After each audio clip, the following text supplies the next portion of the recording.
Assalamualaikum warahmatullahi wabarakatuh. Perkenalkan, nama saya Mawada dengan NIM 1B020055. Di sini saya ingin melanjutkan tugas 3 mesin industri pertanian. Cara kerja mesin penggiling tepung.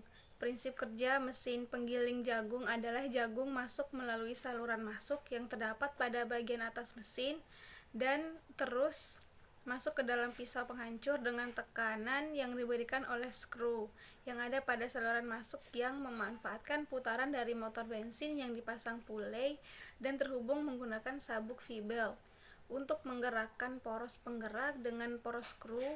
Maka jika poros berputar, maka skru juga berputar, sehingga akibat putaran yang cepat, skru akan memaksa bahan masuk ke dalam ruang pisau penghancur. Akibat tekanan yang besar dari skru dan putaran yang cepat, maka bahan akan dihancurkan dari tengah pisau terus ke diameter luar. Kemudian hasil gilingan yang telah halus tersebut akan keluar melewati celah mata pisau dan terlempar keluar akibat daya sentrifugal. Jagung akan jatuh di tempat penampungan dan melewati saluran keluar yang terdapat pada box penampung. Cara pengoperasian: yang pertama, siapkan jagung yang sudah dipipil dan dikeringkan.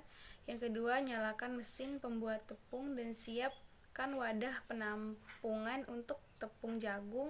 Yang ketiga, masukkan jagung pipilan yang sudah kering ke dalam mesin.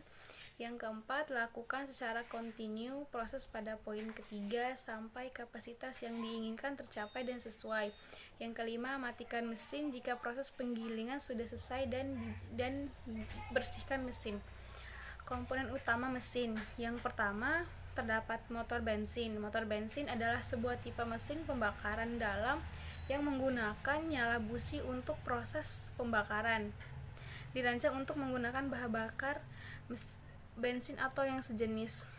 Mesin bensin berbeda dengan mesin diesel dalam metode pencampuran bahan bakar dengan udara, dan mesin bensin selalu menggunakan penyalaan busi untuk proses pembakaran. Yang kedua, poros.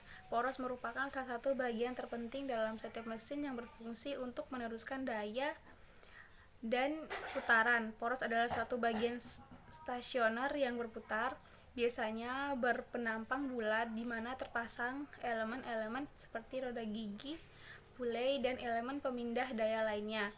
Poros untuk meneruskan daya diklasifikasikan sebagai berikut. A. Poros transmisi. Poros transmisi macam ini mendapat beban, puntir murni atau puntir dan lentur. Yang ke B. Spindle poros. Transmisi yang relatif pendek seperti poros utama mesin perkakas. Yang ke C. Gandar poros. Gandar merupakan poros yang dipasang di antara roda-roda kereta barang. Yang ketiga, sistem transmisi. Sistem transmisi adalah sistem yang berfungsi untuk mengkonversikan torsi dan kecepatan putar menjadi torsi dan kecepatan yang berbeda-beda untuk diteruskan ke penggerak akhir. Yang keempat, transmisi sabuk dan pulley. Sabuk atau belt terbuat dari karet campuran dan mempunyai penampang trapesium yang ada pada bagian inti sabuk, terbuat dari serat teteron. A. Jenis-jenis sabuk yang ada antara lain: yang pertama, sabuk rata atau flat belt. Yang kedua, sabuk gigi. Yang ketiga, sabuk V-belt. Yang kelima, pulley. Pulley merupakan tempat bagi ban mesin atau belt untuk berputar.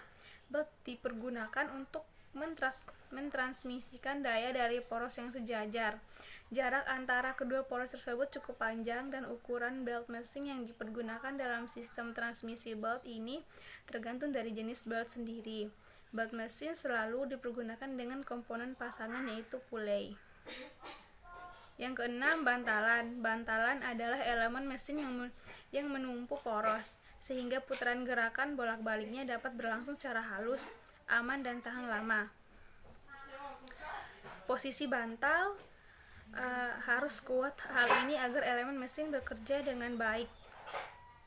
Menurut elemen mesin Sularso 1978, bantalan dapat diklasifikasikan sebagai berikut. A. atas dasar dan gerakan bantalan terhadap poros. Terdapat dua, yaitu bantalan luncur, di mana gerakan luncur antara poros dan bantalan karena permukaan poros ditumpu permukaan bantalan dengan lapisan pelumas. Yang kedua, bantalan gelinding, di mana terjadi gesekan gelinding antara bagian yang berputar. Sekian penjelasan dari saya. Wassalamualaikum warahmatullahi wabarakatuh.